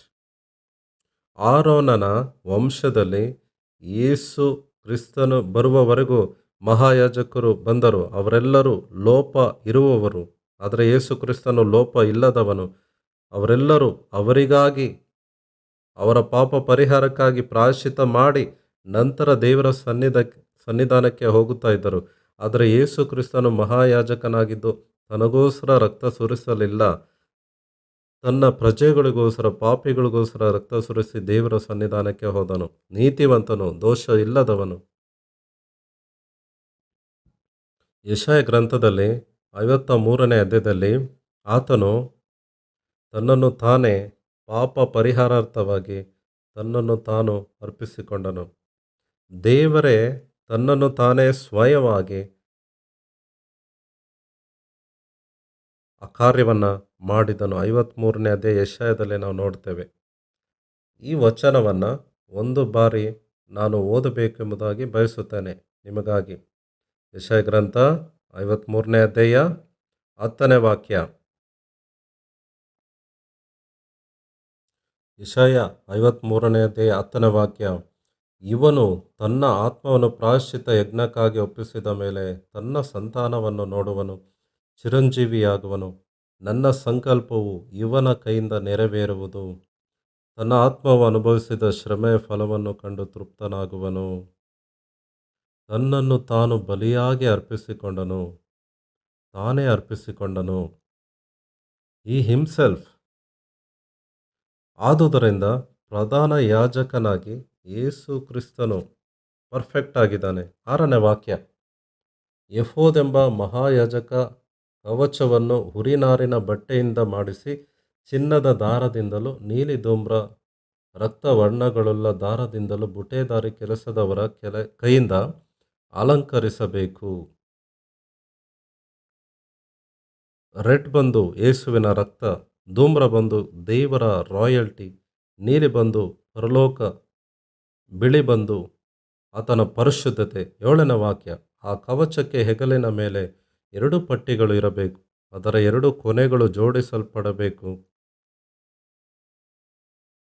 ಕವಚದ ಮೇಲಿರುವ ವಿಚಿತ್ರವಾದ ಬುಟೆದಾರಿಯ ನಡುಕಟ್ಟು ಕವಚಕ್ಕೆ ಏಕವಾಗಿದ್ದು ಅದರಂತೆಯೇ ಹುರಿನಾರಿನ ಬಟ್ಟೆಯಿಂದ ಮಾಡಲ್ಪಟ್ಟು ಚಿನ್ನದ ದಾರದಿಂದಲೂ ನೀಲಿ, ಧೂಮ್ರ, ರಕ್ತವರ್ಣಗಳುಳ್ಳ ದಾರದಿಂದಲೂ ಅಲಂಕರಿಸಲ್ಪಡಬೇಕು.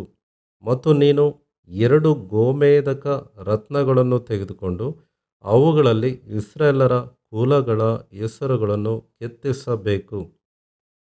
6 ಹೆಸರುಗಳು ಒಂದರ ಮೇಲೆ, 6 ಹೆಸರುಗಳು ಮತ್ತೊಂದರ ಮೇಲೆ ಬರೆದು ಭುಜಗಳ ಮೇಲೆ ಧರಿಸಿಕೊಳ್ಳಬೇಕು. Bearing the names of 12 tribes. ಅದು ಪ್ರತಿಯೊಂದು ಗೋತ್ರದ ಪ್ರತಿನಿಧಿ ಎಂಬುದಾಗಿ ದೇವರ ಸಮ್ಮುಖದಲ್ಲಿ ತಿಳಿಸಲ್ಪಡುತ್ತದೆ. 10ನೇ ವಾಕ್ಯ. ಒಂದು ರತ್ನದಲ್ಲಿ 6 ಹೆಸರುಗಳನ್ನು, ಮತ್ತೊಂದು ರತ್ನದಲ್ಲಿ ಮಿಕ್ಕ 6 ಹೆಸರುಗಳನ್ನು ಅವರವರ ಜನನ ಕ್ರಮದ ಮೇರೆಗೆ ಕೆತ್ತಿಸಬೇಕು. ಮುದ್ರಾ ರತ್ನವನ್ನು ಕೆತ್ತುವ ರೀತಿಯಲ್ಲಿ ಆ 2 ರತ್ನಗಳಲ್ಲಿ ಇಸ್ರಾಯೇಲರ ಕುಲಗಳ ಹೆಸರುಗಳನ್ನು ಕೆತ್ತಿಸಿ ಆ ರತ್ನಗಳನ್ನು ಕುಂದಣದಲ್ಲಿ ಕಟ್ಟಿಸಬೇಕು. They were chosen people. ಏರ್ಪಡಿಸಲ್ಪಟ್ಟಂಥ ಜನಾಂಗದವರು. ಬಂಗಾರದಿಂದ ಮಾಡಲ್ಪಟ್ಟಂಥ ರತ್ನಗಳು, ಅವುಗಳನ್ನು ಕಟ್ಟಿಸಬೇಕು. ಆ 2 ರತ್ನಗಳನ್ನು ಹೆಗಲಿನ ಮೇಲಿರುವ ಕವಚದ ಪಟ್ಟಿಯಲ್ಲಿ ಬಿಗಿಸಬೇಕು. ಅವು ಇಸ್ರಾಯೇಲರ ಜ್ಞಾಪಕಾರ್ಥವಾದ ರತ್ನಗಳಾಗಿರುವವು.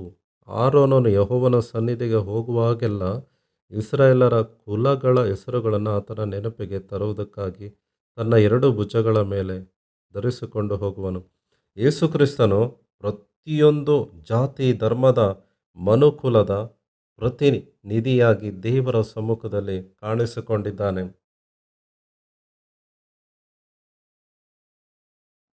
15ನೇ ವಾಕ್ಯದಿಂದ ದೈವ ನಿರ್ಣಯದ ಚೀಲದ ಪದಕ. ದೈವ ನಿರ್ಣಯದ ಚೀಲದ ಪದಕ. Like A plate. ದೈವ ನಿರ್ಣಯದ ಚೀಲದ ಪದಕವನ್ನು ಬುಟೇದಾರಿ ಕೆಲಸದಿಂದ ಮಾಡಿಸಬೇಕು. ಅದನ್ನು ಕವಚದ ಕೆಲಸದಂತೆಯೇ ಚಿನ್ನದ ದಾರದಿಂದಲೂ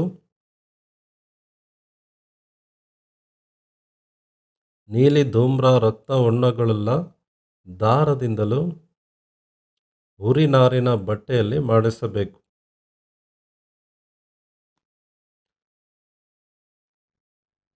4 ರತ್ನಗಳು. 4 ರತ್ನಗಳು. 4 ರತ್ನಗಳುಳ್ಳ ಕಲ್ಲುಗಳು.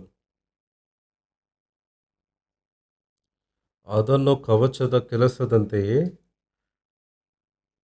ಚಿನ್ನದ ದಾರದಿಂದಲೂ ನೀಲಿ ಧೂಮ್ರ ರತ್ನಗಳುಳ್ಳ ದಾರದಿಂದಲೂ ಹುರಿನಾರಿನ ಬಟ್ಟೆಯಲ್ಲಿ ಮಾಡಿಸಬೇಕು. ಅದು 1 ಗೇಣುದ್ದವಾಗಿಯೂ 1 ಗೇಣಗಲವಾಗಿಯೂ 2 ಪದರಗಳುಳ್ಳದಾಗಿಯೂ ಚೌಚಕವಾಗಿರಬೇಕು. ಅದರ ಮುಂಭಾಗದಲ್ಲಿ 4 ಸಾಲುಗಳಾಗಿ ಜವೆಯ ಕಲ್ಲಿಗಳಲ್ಲಿ ರತ್ನಗಳನ್ನು ಸೇರಿಸಬೇಕು.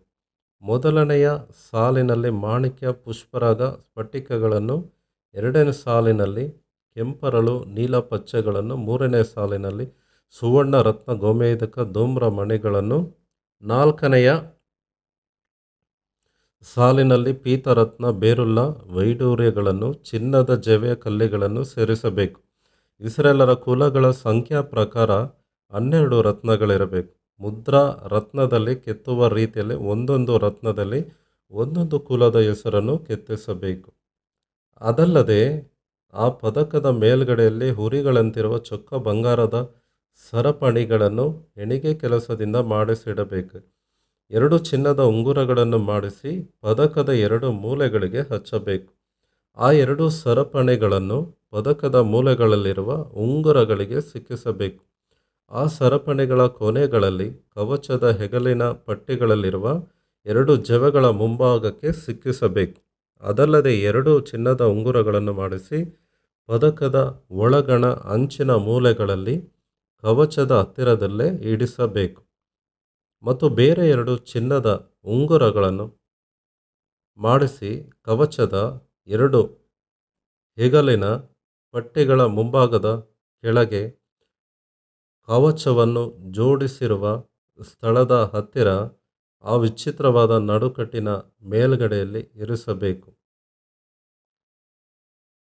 28ನೇ ವಾಕ್ಯ. ಪದಕವು ವಿಚಿತ್ರವಾದ ನಡುಕಟ್ಟಿನ ಮೇಲ್ಗಡೆಯಲ್ಲಿ ಬಿಗಿಯಾಗಿರುವಂತೆಯೂ ಕವಚದಿಂದ ಕಳಚಿ ಬೀಳದಂತೆಯೂ ಅದರ ಉಂಗುರಗಳನ್ನು ಕವಚದ ಉಂಗುರಗಳಿಗೆ ನೀಲಿ ದಾರದಿಂದ ಕಟ್ಟಿಸಬೇಕು. Everything is an order. ಪ್ರತಿಯೊಂದು ಕ್ರಮವಾಗಿ ಮಾಡಬೇಕೆಂದು ದೇವರು ತಿಳಿಸಿದನು. ದೈವ ನಿರ್ಣಯದ ಪದಕದ ಮೇಲೆ ಇಸ್ರಾಯೇಲರ ಕುಲಗಳ ಹೆಸರುಗಳು ಬರೆದಿರುವುದರಿಂದ ಆರೋನನು ಪವಿತ್ರ ಸ್ಥಾನದೊಳಗೆ ಹೋಗುವಾಗೆಲ್ಲ ಆ ಹೆಸರುಗಳು ನಿತ್ಯವಾಗಿ ಯೆಹೋವನ ನೆನಪಿಗೆ ತರುವುದಕ್ಕಾಗಿ ತನ್ನ ಹೃದಯದ ಮೇಲೆ ವಹಿಸುವನು. ದೈವ ನಿರ್ಣಯ ತಿಳಿಸುವ ಚಿನ್ನದ ಪದಕ ಯಾವ ರೀತಿಯಾಗಿರಬೇಕು, ಯಾವ ರೀತಿಯಾಗಿ ಮಾಡಬೇಕು, ಯಾವ ವಿಧಾನದಲ್ಲಿ ಮಾಡಬೇಕು, ಯಾಕೆ ಮಾಡಬೇಕು, ಅದರ ಅರ್ಥ ಏನು ಎಂಬುದಾಗಿ ಈ ವಾಕ್ಯಗಳವರೆಗೂ ದೇವರು ಮೋಶೆಗೆ ತಿಳಿಯಪಡಿಸಿದ. ಅವುಗಳನ್ನು ಜಾಗ್ರತೆಯಿಂದ ಸಿದ್ಧಪಡಿಸಬೇಕೆಂಬುದಾಗಿ ದೇವರು ಮೋಶೆಗೆ ತಿಳಿಯಪಡಿಸಿದ. 30ರಿಂದ ಊರಿಮ್ ಮತ್ತು ತುಮ್ಮಿಮ್ ಅನ್ನುವಂಥ ವಿಧಾನ ನೋಡೋಣ, ಅನ್ನುವಂಥ ವಸ್ತುಗಳನ್ನು ನೋಡೋಣ. ಊರಿಮ್ ತುಮ್ಮಿಮ್ ಅನ್ನುವಂಥವುಗಳು ಜಡ್ಜ್ಮೆಂಟ್ ಸಮಯದಲ್ಲಿ ಉಪಯೋಗಿಸುವಂಥ ವಸ್ತುಗಳು. ಊರಿಮ್ ತುಮ್ಮಿಮ್ ಅನ್ನುವಂಥ ವಸ್ತುಗಳು ಎರಡು ಕೂಡ ಕಲ್ಲುಗಳು. ಇದು ಪಾಪ ಮಾಡಿದ ವ್ಯಕ್ತಿಗೆ ತೀರ್ಪು ಕೊಡುವ ವಿಷಯದಲ್ಲಿ ದೇವರು ಅವರನ್ನು ನ್ಯಾಯ ಪದಕದ ಒಳಗಡೆ ಪ್ರಧಾನ ಯಾಜಕನು ಧರಿಸಿದಾಗ ಅದನ್ನು ಬೆಳಗುವ ಹಾಗೆ ಮಾಡ್ತಾನೆ. ಅದು ಪ್ರೂಫ್ ಆಗಿ ಇರುತ್ತದೆ, ಬೆಳಗುವಾಗ ಪ್ರೂಫ್ ಆಗಿರುತ್ತೆ. ದೇವರು ಸಮಸ್ತವನ್ನು ತಿಳಿದವನು, ಮನುಷ್ಯನು ಏನೂ ಅರಿಯದವನು. ಒಂದು ತೀರ್ಪು ಕೊಡುವಾಗ ನ್ಯಾಯವಾಗಿ ತೀರ್ಪು ಕೊಡುವ ಹಾಗೆ ಊರಿಮ್ ತುಮ್ಮಿಮ್ ಅನ್ನುವಂಥ ವಿಶೇಷ ಲೈಟಿಂಗ್ ಕೋರ್ಸ್ ಪ್ರಧಾನ ಯಾಜಕರಿಗೆ ದೇವರು ಕೊಡುತ್ತಾ ಇದ್ದಾನೆ. Just like our fourth umpire. ಕ್ರಿಕೆಟ್ನಲ್ಲಿ ಫೋರ್ತ್ ಅಂಪೈರ್ ಇರುತ್ತಾರೆ. First umpire, second umpire, third umpire. First umpire ಇರುತ್ತಾನೆ, ಎರಡನೇ ಅಂಪೈರ್ ಇರ್ತಾನೆ, ಮೂರನೇ ಅಂಪೈರ್ ಇರ್ತಾನೆ, ಫೋರ್ತ್ ಅಂಪೈರ್ ಇರುತ್ತಾನೆ. ರಿಪ್ಲೈ ಮಾಡಿ ನೋಡಿ, ಫೋರ್ತ್ ಅಂಪೈರ್ ಕ್ಲಿಷ್ಟವಾದ ಸಂದರ್ಭದಲ್ಲಿ ತೀರ್ಪು ಕೊಡುತ್ತಾನೆ. ಅದನ್ನು ಮೂರು ಅಕ್ಸೆಪ್ಟ್ ಮಾಡಬೇಕು. It's like a fourth umpire. Urim Thummim ಅನ್ನುವಂಥದ್ದು ದೈವ ನಿರ್ಣಯ ತಿಳಿಸುವ ವಸ್ತುಗಳು. ದೈವ ನಿರ್ಣಯವನ್ನು ತಿಳಿಸುವ ಊರಿಮ್ ತುಮ್ಮಿಮ್ ಎಂಬ ವಸ್ತುಗಳನ್ನು ಆ ಚೀಲದ ಪದಕದಲ್ಲಿ ಇಡಬೇಕು. ಆರೋನನು ಯೆಹೋವನ ಸನ್ನಿಧಿಗೆ ಹೋಗುವಾಗ ಅವು ಅವನ ಎದೆಯ ಮೇಲೆ ಇರುವವು. ಇಸ್ರಾಯೇಲರು ಕೈಗೊಳ್ಳಬೇಕಾದ ದೈವ ನಿರ್ಣಯವನ್ನು ಆರೋನನು ಹೀಗೆ ತನ್ನ ಹೃದಯದ ಮೇಲೆ ಯೆಹೋವನ ಸನ್ನಿಧಿಯಲ್ಲಿ ಯಾವಾಗಲೂ ಧರಿಸಿಕೊಂಡಿರುವನು. 31ರಿಂದ ಮಹಾಯಾಜಕನು ಕವಚದ ಸಂಗಡ ತೊಟ್ಟುಕೊಳ್ಳಬೇಕಾದ ಮೇಲಂಗಿಯನ್ನು ನೀನು ನೀಲಿ ಬಣ್ಣದ ಬಟ್ಟೆಯಿಂದಲೇ ಮಾಡಿಸಬೇಕು. ತಲೆ ದೂರಿಸುವುದಕ್ಕೆ ಅದರಲ್ಲಿ ಸಂದು ಇರಬೇಕು. ಅಪ್ಪರ್ ಗಾರ್ಮೆಂಟ್ಸ್ ಮೇಲೆ ಎಫೋದು, ಯಾಜಕ ವಸ್ತ್ರ ಮೇಲೆ ಎಫೋದ್ ಧರಿಸ್ಕೊಳ್ಳೋದು, ಸ್ಪೆಷಲ್ ಗಾರ್ಮೆಂಟ್ ಆಗಿ ಧರಿಸ್ಕೊಳ್ಳೋದು. ಅದು ಪ್ರಾರ್ಥನೆ ಮಾಡುವುದಕ್ಕೆ ಒಂದು ಅಧಿಕಾರ ವಸ್ತ್ರ ಆಗಿದೆ. ಯಾಜಕನು ಎಫೋದನ್ನು ಧರಿಸಿಕೊಂಡು ಪ್ರಾರ್ಥಿಸ್ತಾನೆ. ದಾವೀದನು ಎಫೋದನ್ನು ಧರಿಸಿಕೊಂಡು ಪ್ರಾರ್ಥನೆ ಮಾಡಿದಾಗ ದೇವರು ಉತ್ತರ ಕೊಟ್ಟನು. ಎಫೋದ್ ಪ್ರಾರ್ಥನಾ ಜೀವಿತವನ್ನು ತಿಳಿಯಪಡಿಸ್ತದೆ. ಪ್ರಾರ್ಥನಾ ಜೀವಿತದ ಉದಾಹರಣೆ. ತಲೆ ದೂರಿಸುವುದಕ್ಕೆ ಅದರಲ್ಲಿ ಸಂದು ಇರಬೇಕು. ಅದು ಹರಿಯದಂತೆ ಯುದ್ಧದ ಕವಚದೋಪಾದಿಯಲ್ಲಿ ಆ ಸಂದಿನ ಸುತ್ತಲೂ ನೇಯ್ಗೆ ಕಸೂತಿಯನ್ನು ಹಾಕಿಸಬೇಕು. ಮೇಲಂಗಿಯ ಅಂಚಿನ ಸುತ್ತಲೂ ನೀಲಿ, ಧೂಮ್ರ, ರಕ್ತ ಬಣ್ಣಗಳುಳ್ಳ ದಾರದಿಂದ ದಾಳಿಂಬ ಹಣ್ಣಿನಂತೆ ಚೆಂಡುಗಳನ್ನು, ಅವುಗಳ ನಡುವೆ ಚಿನ್ನದ ಗೆಜ್ಜೆಗಳನ್ನು ತಗಲಿಸಬೇಕು. ಚಿನ್ನದ ಗೆಜ್ಜೆಯು ದಾಳಿಂಬದಂತಿರುವ ಚೆಂಡು ಒಂದಾದ ಮೇಲೆ ಒಂದು ಆ ಮೇಲಂಗಿಯ ಅಂಚಿನ ಸುತ್ತಲೂ ಇರಬೇಕು. ಆರೋನನು ಸೇವೆ ಮಾಡುವ ಸಮಯದಲ್ಲಿ ಅದನ್ನು ಧರಿಸಿಕೊಳ್ಳಬೇಕು.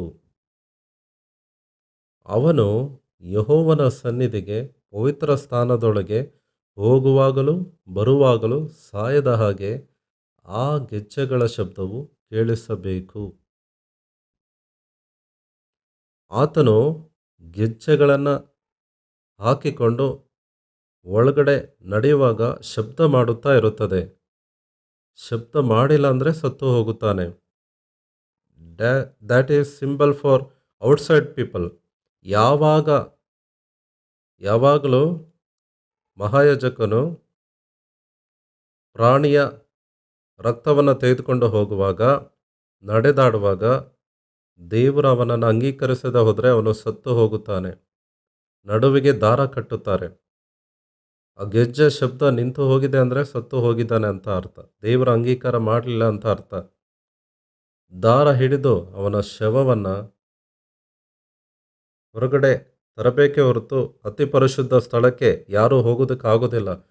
ಪವರ್ ಸಪ್ಲೈ ಇರುವಂಥ ವೈರನ್ನು ಮುಟ್ಟಿದವರು ಸತ್ತು ಹೋದರೆ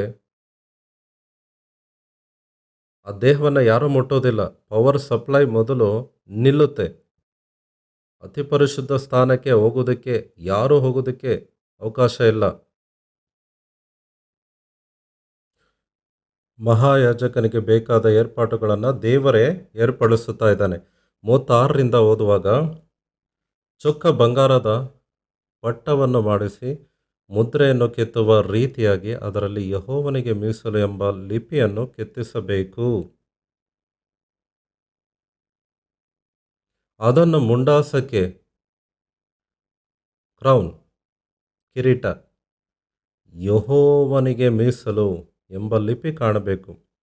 ಇದನ್ನು ಮುಂಡಾಸಕ್ಕೆ ಬಿಗಿಯುವುದಕ್ಕಾಗಿ ನೀಲಿ ದಾರವನ್ನು ಅದಕ್ಕೆ ಕಟ್ಟಿಸಬೇಕು. ಅದು ಮುಂಡಾಸದ ಮುಂಭಾಗದಲ್ಲಿ ಇರಬೇಕು. ಬಂಗಾರದ ಲೇಖನದಿಂದ ಬರೆಯಲಾದ ಲಿಪಿ. 38. ಇಸ್ರಾಯೇಲರು ಕಾಣಿಕೆಯಾಗಿ ಸಮರ್ಪಿಸುವ ದೇವರ ಎಲ್ಲ ವಸ್ತುಗಳ ವಿಷಯದಲ್ಲಿ ದೋಷವೇನಾದರೂ ಇದ್ದರೆ ಆರೋನನು ಆ ಪಟ್ಟವನ್ನು ಯಾವಾಗಲೂ ಹಣೆಯ ಮೇಲೆ ಧರಿಸಿ ಆ ದೋಷವನ್ನು ವಹಿಸಿಕೊಂಡದರಿಂದ ಅವರು ಯೆಹೋವನ ಸನ್ನಿಧಿಯಲ್ಲಿ ಅಂಗೀಕರಿಸಲ್ಪಡುವರು. ಆರೋನನು ಗ್ರಹಿಸಿ, ಮಹಾಯಾಜಕನ ವಸ್ತ್ರಧಾರಣೆಯಲ್ಲಿ ಪ್ರಜೆಗಳು ದೇವರಿಂದ ಅಂಗೀಕರಿಸಲ್ಪಡಲು ಬೇಕಾದ ಪ್ರತ್ಯೇಕವಾದ ಏರ್ಪಾಟು ನಮಗೆ ಕಾಣುತ್ತದೆ. 39. ಆರೋನನು ಧರಿಸಬೇಕಾದ ನಿಲುವಂಗಿಯನ್ನು ನಾರಿನಿಂದ ವಿಚಿತ್ರವಾಗಿ ನೇಯಿಸಬೇಕು. ಅವನ ಮುಂಡಾಸವನ್ನು ನಾರಿನಿಂದ ಮಾಡಿಸಬೇಕು. ಅವನ ನಡುಕಟ್ಟನ್ನು ಬುಟೇದಾರಿ ಕೆಲಸದಿಂದ ಮಾಡಿಸಬೇಕು. 39ರಿಂದ ನೋಡುವಾಗ, ಯಾಜಕರು ಧರಿಸಬೇಕಾದ ವಸ್ತ್ರಗಳು. ಆರೋನನು ಧರಿಸಬೇಕಾದ ನಿಲುವಂಗಿಯನ್ನು ನಾರಿನಿಂದ ವಿಚಿತ್ರವಾಗಿ ನೇಯಿಸಬೇಕು. ಅವನ ಮುಂಡಾಸವನ್ನು ನಾರಿನಿಂದ ಮಾಡಿಸಬೇಕು. ಅವನ ನಡುಕಟ್ಟನ್ನು ಬುಟೇದಾರಿ ಕೆಲಸದಿಂದ ಮಾಡಿಸಬೇಕು. ಆರೋನನ ಮಕ್ಕಳಿಗೆ ತಕ್ಕ ಗೌರವವೂ ಅಲಂಕಾರವೂ ಉಂಟಾಗುವಂತೆ ಅವರಿಗೆ ನಿಲುವಂಗಿಗಳನ್ನು, ನಡುಕಟ್ಟುಗಳನ್ನು, ಮುಂಡಾಸಗಳನ್ನು ಮಾಡಿಸಬೇಕು. 40ನೇ ವಾಕ್ಯದಲ್ಲಿ ನೋಡುವಾಗ, ನಡುಕಟ್ಟುಗಳನ್ನು, ಮುಂಡಾಸಗಳನ್ನು ಮಾಡಿಸಬೇಕು. ಆ ವಸ್ತ್ರಗಳನ್ನು ನಿನ್ನ ಅಣ್ಣನಾದ ಆರೋನನಿಗೂ ಅವನ ಮಕ್ಕಳಿಗೂ ತೊಡಿಸಿ ಅವರನ್ನು ಅಭಿಷೇಕಿಸಿ ಉದ್ಯೋಗಕ್ಕೆ ಸೇರಿಸಿ ಪ್ರತಿಷ್ಠಿಸಬೇಕು. ಅಭಿಷೇಕ, ಪ್ರತಿಷ್ಠೆ, ಪರಿಶುದ್ಧತೆ. ಆಗ ಅವರು ನನಗೆ ಯಾಜಕರಾಗಿರುವರು. ಕಾನ್ಸಿಕ್ರೇಟ್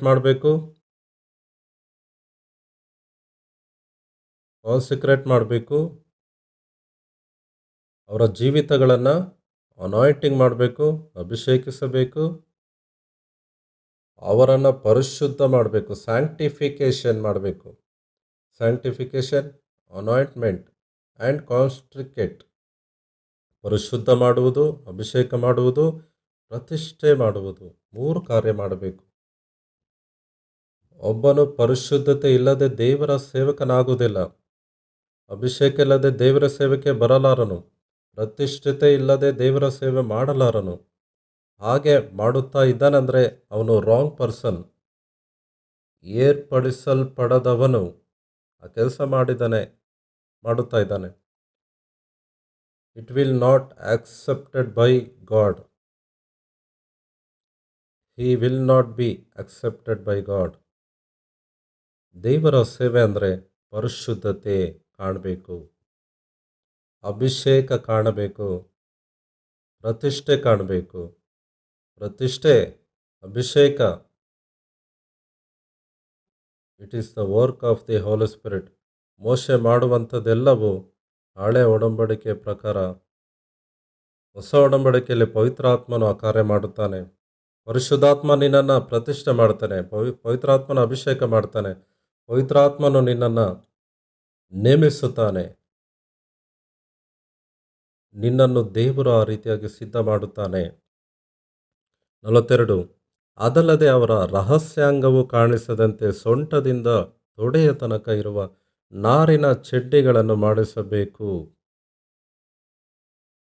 ಆರೋನನು ಅವನ ಮಕ್ಕಳು ದೇವ ದರ್ಶನದ ಗುಡಾರದೊಳಗೆ ಹೋಗುವಾಗಲೂ ಪವಿತ್ರ ಸ್ಥಾನದಲ್ಲಿ ಸೇವೆ ಮಾಡುವುದಕ್ಕೆ ಯಜ್ಞವೇದಿಯ ಹತ್ತಿರಕ್ಕೆ ಬರುವಾಗಲೂ ಇವುಗಳನ್ನು ಹಾಕಿಕೊಂಡಿರಬೇಕು. ಇಲ್ಲವಾದರೆ ಅವರು ಆ ಅಪರಾಧದ ಫಲವನ್ನು ಅನುಭವಿಸಿ ಸತ್ತಾರು. ಅವನಿಗೂ ಅವನ ವಂಶಸ್ಥರಿಗೂ ಇದು ಶಾಶ್ವತವಾದ ನಿಯಮ. ಇವರೇ ಅಲ್ಲ, ಯೇಸುವಿನ ವರೆಗೂ ಇದೇ ಶಾಶ್ವತವಾದ ನಿಯಮ ಎಂಬುದಾಗಿ ದೇವರು ಹೇಳುತ್ತಿದ್ದಾನೆ. ಆರನ ಕುಟುಂಬದಿಂದಲೇ ಮಹಾಯಾಜಕ ಬರಬೇಕು, ಲೇವಿಯರಿಂದಲೇ ಯಾಜಕರು ಬರಬೇಕು. ಇದರಲ್ಲಿ ಬದಲಾವಣೆ ಇಲ್ಲ.